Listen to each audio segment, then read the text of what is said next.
강동구 얘기 다시 나오고 있죠. 5호선 직결화 용역 착수하면서 5호선 직결화가 원래 여기서 이렇게 가든가 이거였는데 요걸 연결하는 거죠. 이렇게 갈 수 있도록 조사하는데 10개월에서 1년 정도 걸리고 예비 타당성 단계를 거쳐 이르면 내년에 착공이 가능하다. 어떻게 돼요? 원래는 강남 가려면 이쪽은 상관없죠. 이쪽에서 했을 때 여기서 갈아타서 이렇게 가서 9호선 갈아타서 강남 가든가 아니면은 여기까지 가서 8호선 갈아타고 2호선 갈아타서 강남 가든가 환승을 2번 해야 되는데 한 번에 쭉 가서 바로 9호선 환승해서 강남 갈 수 있다. 그러니까 집값이 꿈틀할 정도로 엄청난 호재다 라고 이야기하는 거죠. 아예 뭐 1시간짜리가 뭐 30분으로 단축되는 거 아니고 20분 걸리는 게 뭐 기다리는 시간 포함하면 한 13에서 15분 정도 걸린다. 조금 단축되는 건데 이게 엄청나게 집값을 꿈틀거릴 만한 호재냐? 이미 강동은 거의 뭐 잠실 아닌 송파 정도 가격 나오는 데 많잖아요. 교통이 더 좋은 송파도 가만히 있는데 이걸로 강동 하남 집값이 꿈틀거릴 정도일까요? 하남도 지금 가격 장난 아닌데? 분양 공공주택 나온다. 5억 아래 공공주택 나오면서 요거 분양 받아라. SH 고덕강의 8단지 14단지에서 937가구를 보급한다. 요거는 뭐 신혼부부 다자녀 가구 뭐 노부부 사실은 다 조금 작죠. 아예 청년층으로 분양하면 모를까. 조금 아쉬운 크기긴 한데 가격이 저렴하니까 보고 계신 분들은 참고하시고요.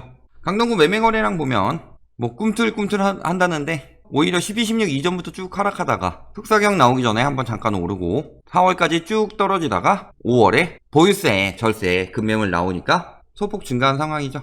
외지인 역시 거래량은 꾸준히 감소하고 있더라. 물론 신고일일 기준이지만. 그래서 매매 가격 지수 보면은 요즘에 뭐 KB나 부동산 114 들고 와서 뭐 반등했다 뭐 이런 식으로 이야기하기도 하는데 3월 말부터 보합세 뛰기 시작했고 그 뒤로 쭉 하락세를 이어가고 있더라. 매매 현황 보면 어때요? 지금도 거래량 늘었다고 회복될 것처럼 이야기하는데 실질적으로 그라시움 같은 경우 보면은 12억 3천에서 11억 1600으로 가격 떨어졌죠. 물론 분양권과 입주권 차이는 있으니까 요거는 좀 감안해서 보셔야 되고, 고덕 아르테온 같은 경우는 거래가 없죠. 고레힐 같은 경우도 1억 2500 정도 떨어진 가격으로 거래가 됐다. 원래 이런 가격들도 거래가 되고 있는데 거래에서 빼버리죠. 역시 호갱이 S죠. 자, 명일동 레미안 솔베뉴 역시 2월에는 뭐 11억 4천, 이거 자금 출처 피하는 것들 11억 10억 9천 이런 거래들 되다가 지금은 9억대 거래도 나오고 있다. 그리고 5월에 급매물 빠졌다라고 하면서 지금 호가 다시 오른다 이런 얘기 하니까 강남 똑같이 영향받죠. 강동구는 강남 따라쟁이죠. 호가 바로 다시 올리는 상황 나타났다. 길동 이편한 세상 강동 에코폴에 9억 9천에서 8억 9,900으로 입주권 거래에서 조금 떨어진 가격으로 거래되고 있고, 이 정도로 가격 나오고 있다. 자, 그러니까 이제 입주 막바지 들어온다 하면서 이제 거의 끝났으니까 지금이 거의 마지막 기회다 이런 식으로 이야기를 하는 거죠. 얼마 안 남았다. 입주 막바지니까 전세 살 사람들 가격 안 낮아지니까 빨리 들어와서 살고, 집 사는 사람들 역시도 공급 이제 더 이상 안 들어오니까 집값 안 떨어진다 이런 식으로 조금 유도를 하는 거죠. 그래서 전세의 경우 특히 2년 거주가 추가되면서 직접 거주하려는 조합원이나 수분양자가 많아서 생각보다 많지 않고 전세값도 우려했던 것만큼 약세를 띠지 않는다 이런 얘기하죠. 그러면서 고덕자이 입주가 끝나고 나면 고덕에는 새 아파트 공급이 없으니까 마지막에 입주하는 단지 시세가 고덕지구 평균 시세가 될 가능성이 높다. 고덕지구 아니더라도 그냥 받을 때 많으니까, 사실 고덕지구도 좀 상가 텅텅 비고 그렇잖아요. 고덕지구 들어가실 분들은 이게 뭐 마지막이다 하는데 굳이 여기에 목맬 필요는 없다. 이제 강동구에서 좀 특별히 들고 나오고 싶었던 거, 어차피 집값은 떨어지고 있으니까 뭐 기다리시면 되는 거고 전세가 풍기하다 이런 얘기하죠. 제가 강동구에 입주량 많다고 전세가 타격을 입을 거다 했는데 뭐 전세가 풍기하다 이런 얘기하고 있죠. 아직도 입주 조금 남아있는데. 그러면서 마무리 단계에 접어들었고 아르테온도 90% 가까운 가구가 입주를 마쳤다. 주인이나 세입자를 찾는 만큼 전세 공급도 줄어들 수밖에 없다. 이런 식으로 이야기하면서 지금 6억 5천에서 7억 원대의 전세값이 형성되어 있다. 인기층에서는 7억 5천까지 나간다. 지난달 초만 해도 5억 원대에도 구할 수 있었는데 지금 다 호가 올렸다 이거죠.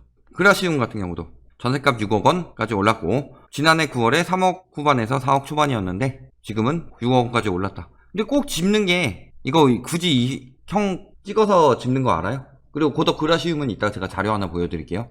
레미안 솔베뉴에서도 6억 4천에서 7억 2천까지 8천 정도 뛰었다. 근데 보면 어때요? 아르테온 6억 5천에서 7억대 형성되어 있다고 하는데, 사실 뭐 네이버 매물 다 뭐 허위 매물이 가능성 높다고 하니까 요런 거 들고 오면 허위 매물이라고 하겠죠. 그래서 좀 이따가 아르테온 말고 그라시움으로 실거래가로 한번 볼게요. 자, 전세 가격 지수 어때요? 지금 엄청나게 오르고 있는 것처럼 이야기하지만 실질적으로 이때가 많이 올랐죠. 이때가. 지금은 계단식으로 천천히 오르고 있다. 왜 근데 입주가 많은데 아직도 오르고 있을까? 그거는 좀 이따 보기로 하고요. 자, 전세 현황 보면 어때요? 전용 5구 아까 얼마에서 얼마라고 그랬어요? 6억 원까지 올랐다고 그랬죠. 3억 후반에서 4억 초반이었는데, 근데 실질적으로 6억 거래뜬 거 없죠. 지금 제일 비싼 거 아무리 찾아봐도 5억 5천, 5억 6천, 이건 3월이고 5억 5천 정도로 끝났다. 얼어 죽을 6억이죠. 그 다음에 레미안 솔베뉴 6억 4천에서 7억 2천까지 뛰었다. 전용 안 나왔죠? 전용 5 앞에 거랑 같이 가는 거죠. 그럼 어림없는 가격이죠. 그 다음에 고덕 그라시움 전세 보면 어때요? 아까 뭐 5구로 했는데 저는 좀 더 평형대가 많은 8사로 보면은 전세 거래량 지금 한 이때가 많았고, 전체적으로 평균적으로 봤을 때 이때도 5억 중반이죠. 그리고 요때 한 건이에요. 사실 한 건이니까 요거 제끼고 보면은 5억 초반에서 5억 중반 갔다가 5억 후반 중반 갔다가 6억 요거 한 건인가 두 건인가 그러고 요것도 두 건인가. 그런데 보면은 입주 전보다 조금 올랐지만 사실은 거의 안 변했죠. 여기는 호가 멈췄죠. 그 이유가 헬리오시티 때 심리를 심어준 거죠. 사실은 헬리오시티 때 전세 스와핑이라든가 아니면은 뭐 아는 사람 전세해가지고 전세 자금 대출 받아서 들어오는 경우도 많았고, 원래 전세 내놔서 갭으로 갔어야 되는 건데 그게 안 됐잖아요. 그러니까 어때요? 헬리오시티 때 만약에 제대로 전세를 받았다 라고 하면은 2년차가 되는 올해에 전세가가 이렇게 오르다가 갑자기 뚝 떨어지진 않겠죠. 그러니까 다 짜가 전세들이었다 대부분이. 그러니까 가격이 다시 뚝 떨어진 상황으로 나온 거죠. 근데 고덕도 헬리오시티 때 그런 심리를 심어주니까 버티면 된다 라는 마음으로 버텼잖아요. 결과는 성공적이죠. 아니면은 특사경 이전에 뭔가 썼을 수도 있고, 전체적으로 모든 거래 평균 보면은 5억대 중반이에요. 크게 안 올랐죠. 이거 진짜 지금 몇 건 안 남은 거 그것만 거래가 저렇게 됐다. 그리고 전세가 오르는 이유는 뭐다? 신축으로 이동해서 그러죠. 수요가. 그래서 기존 구축도 아니죠. 사실 레미안 힐스테이트 정도면은 준신축 정도는 되죠. 그런데 떨어지고 있죠. 지금 암사동 프라이어 팰리스 떨어졌죠. 그러니까 사실은 구축에서 신축으로 이동하면서 더 비싼 전세로 이동한 거고, 그러면서 구축 전세 가격은 떨어지고 있는 상황이죠. 그러니까 사실은 전세 품기니 전세 난이 났다니, 전세 품기고 전세 난이 날 거면은 이 구축들은 왜 가격이 떨어져요? 얘네도 올려야지. 그러니까 지금 신축 새로 들어오고 있는 거 전세는 안 난다 라는 마인드를 심어주기 위해서 새로 들어오는 신축들만 찝어가지고 얘네 올랐으니까 전세는 안 난 거야 라고 우긴 거잖아요. 전세 가격 지수도 어때요? 지금 엄청 오른 것처럼 이야기하는데 짧게만 보여주죠 항상. 그런데 이렇게 지금 하고 있는데 실질적으로 재작년에 비하면 전세 가격 지수 굉장히 많이 떨어졌다. 특히 재작년 말부터 쭉 떨어졌다. 9.13 이후 매매가랑 전세가 같이 떨어졌다는 거죠. 매매가가 떨어지니까 전세가가 오른다 이런 거 아니죠. 그러면서 지금 이제 조금 회복된 거죠. 그러니까 사실 이게 전세 풍기고 전세가 오른 게 아니죠. 그때보다 떨어졌는데 지금 조금 오른다고 이렇게 이야기하고 있는데, 사실은 이것도 오래 갈 수가 없다. 왜냐면 전세에 대한 많은 규제가 들어있기 때문이죠. 결국 보면은 이런 식으로 아까도 뭐 집값 꿈틀한다 떨어지고 있는데 꿈틀한다, 그 다음에 대량 공급 들어와도 전세가 문제없다, 이런 심리 조장하는 이유가 뭐예요? 그러니까 빨리 분양 받아라 이런 식이잖아요. 특히 둔촌주공도 남아있고 엄청 많은 공급이 예정되어 있다. 특히 이번에 둔촌주공 얘기 나왔죠. 당군 1회 최대 재건축. 아니 뭐 당군 때 재건축이 있었나? 재건축 시작한 이래부터 가야 되는데 무슨 꼭 이렇게 강조를 하죠. 과잉 통제다 혹은 뭐 원칙대로다 하면서 분양가 협상 평행선이다. 저번 달 중순까지 일했었는데 그때 책정한 금액이 2,970만원이었죠. 조합은 3,550만원을 했고, 그런데 웬걸 얼마 전에 2,910만원, 이 가격보다 오히려 60만원이나 다운된 가격으로 둔촌주공이 책정이 됐다. 조합원들 폭발했죠. 이 가격까지는 안 나오더라도 얘보다 낮은 건 되게 이상하잖아요. 아니 2,970에서 허구해서 얘기했는데 우리가 그거보다 싸게 해드리겠습니다 하고 이렇게 간 거잖아요. 뭔가 이상하고 조합원들 입장에서는 그렇죠. 자, 그러면서 어떻게 돼요? 총 수입이 까이면서 1인당 1억 3천만원 정도까지 감소한다. 그러니까 어떻게 따지면은 이게 분담금으로 돌아오는 거잖아요. 각자가 부담해야 돼. 그래서 1억 3천만원이나 분담금이 늘어난다. 그러니까 둔촌주공 조합 측에서도 당연히 뭐 화가 난다 하는 거죠. 그런데 얘기 나오는 게 상한제 적용해도 3,651만원인데 혹은 중간값은 3,183만원인데 2,910만 원이 말이 되냐. 허그보다 분상제가 더 유리하다. 막 이런 기사들 띄우고 있는데 실질적으로 이론상이죠, 이론상.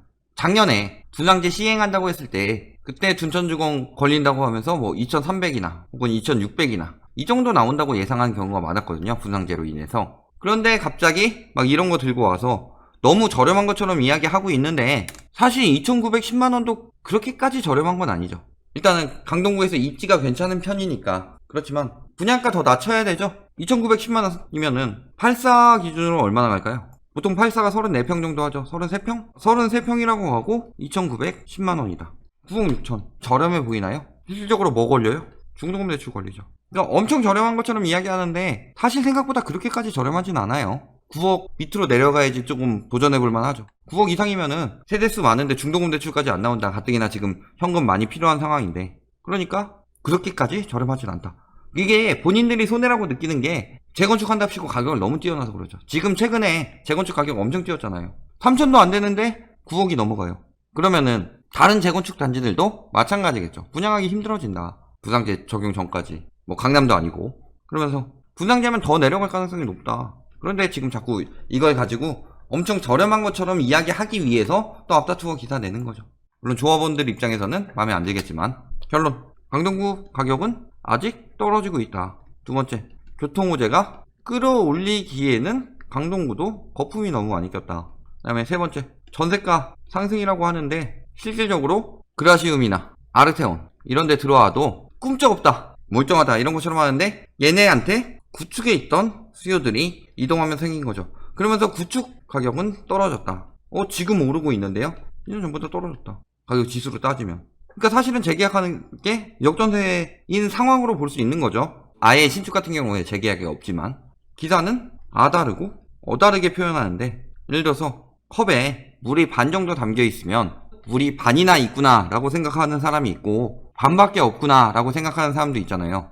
이거 반이면 그럴 수 있다 치는데 한 10분의 1 정도 담겨 있는데 모든 기사에서는 10분의 1이나 있구나 이런 식으로 쓰는 수준이다. 지금 2년 전보다 전세가격 지수 굉장히 떨어졌죠. 그러니까 지금 뭐 계속 오른다느니 뭐 이런 말 믿지 말고 그건 딱 그 단지만 보니까 그렇게 보이는 거예요. 전체적으로 봐라 넓게. 사실 전세난이 났었고 구축 단지들 전세가 깎았다. 특히 제가 찝은 단지들도 완전 신축은 아니더라도 어느 정도 규모 있는 단지들을 찝었음에도 불구하고 그렇게 나왔다는 건 규모 없는 단지들은 더 구하기 힘들다는 거죠. 그러니까 기사가 저렇게 표현하는 거에 넘어가지 말고 자세히 보셔라. 지표를. 여기까지 마무리하겠습니다.